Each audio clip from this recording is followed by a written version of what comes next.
మిర్చి రైతు పరిస్థితి ఏంటి? మిర్చి రైతు పరిస్థితి ధరలు గిట్టుబాటు ధర లేదు. గోరచనం సరుకు ఎక్కువ వస్తుంది. ఇది ఏదో మరి ఇంకోటి ప్లాట్ఫామ్ మీద ఏదో ధర్నాలు చేస్తున్నారంట. ఇక్కడ వద్దు బండ్లు రావద్దని అక్కడ ఏసీలు పంపిస్తున్నారు. అక్కడ ఏం బేరం ఉంటుందో ఇక్కడ ఏం బేరం ఉంటుందో. ఈయన సీఎం గానీ, మన డిప్యూటీ సీఎం కానీ, ఆంధ్రప్రదేశ్ సీఎం కానీ అన్నదాత సుఖీభవ అని చేస్తామన్నారు. ఇంతవరకు 8 నెలలే గెలిచి అమ్మఒడి లేదు, రైతు భరోసా లేదు. మరి ఆయన చెప్పిన పథకాలు ఏమున్నాయి ఏమి మళ్ళీ ఇప్పుడేమో అన్ని ఎత్తేసినా అని చెప్తున్నారంట. మరి న్యూసెన్స్ లో ఏమి చేతన అయితే లేదు అని చెప్తున్నారంట. మరి అలా చేస్తే ఎలా ఉంటుంది ఈసారి నెక్స్ట్? గతం కన్నా మేమే ఎక్కువ ఇస్తున్నాం అని చెప్పి మంత్రి గారు కూడా అంటున్నారు. యాడేసినాడు ఇంతవరకు ₹1 కానీ వేసాడా? ఏదో దీపం పథకం అని గ్యాస్ అమౌంట్ వేస్తా 24 గంటల్లో వేసేస్తామన్న. తక్షణమా చేసిన 24 గంటల బ్యాంక్ అకౌంట్ లో వేస్తామని ఇవ్వలే.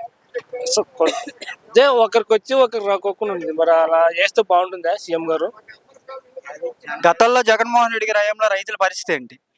గతంలో జగన్మోహన్ రెడ్డి గారి హయాంలో 2024లో 70,000, 80,000, ₹1,00,000 దాకా పోయింది మిర్చి. ఈ 2 కూడబడిన తర్వాత ఒక సంవత్సరం కింద కొంచెం రేటు డౌన్ వచ్చింది. అప్పటికైనా బాగానే అమ్ముకున్నారు రైతులు. ఇప్పుడైతే ఈ ఘోరం పరిస్థితి లేదు. మరి ఇంకా కనీసం ఎరువు ధరలు పెరిగిపోతున్నాయి. ₹2,000 బస్తా అయింది. కూలీలేమో 400, 500 కూలీలు అయినవి. అలా ఆటో కిరాయిలు ఏం పెట్టుకోవాలా? దాంట్లో గిట్టుబాటు ధరలు, దానికి మద్దతు ధర ఏంది? అది కర్నూలు జిల్లా నందవరం మండలం. అది ప్రభుత్వం నుంచి మీరు ఏం కోరుకుంటున్నారు? ఏం కోరుకునేది ఏం లేదు. ఇంకా 5 సంవత్సరాలు ఇంతే ఉంటది. ఇంకా 5 సంవత్సరాలు ఇంతే ఉంటదండి. ఇంకేం ఉండదు. ఇంకా ఇదే పాలే ఉంటది 5 సంవత్సరాల వరకు. మరి ఏంది బాబు ఎలా అంటున్నారా? అంతే బాబు, 5 సంవత్సరాల వరకు ఇదే పరిస్థితి ఉంటది. ఇదే ఘోరంగానే ఉంటది. 5 ఏళ్ళు రైతులు కష్టాల్లోనే ఉంటారంటారు. ఉంటారు అంతే ఉంటది. ఇది పింఛన్ 55 ఏళ్ళకి పింఛన్ అని చెప్పే వాళ్ళకి పింఛన్ ₹1 కూడా ఇవ్వలే. ₹7,000 ఇస్తా అని చెప్పాడు జగన్.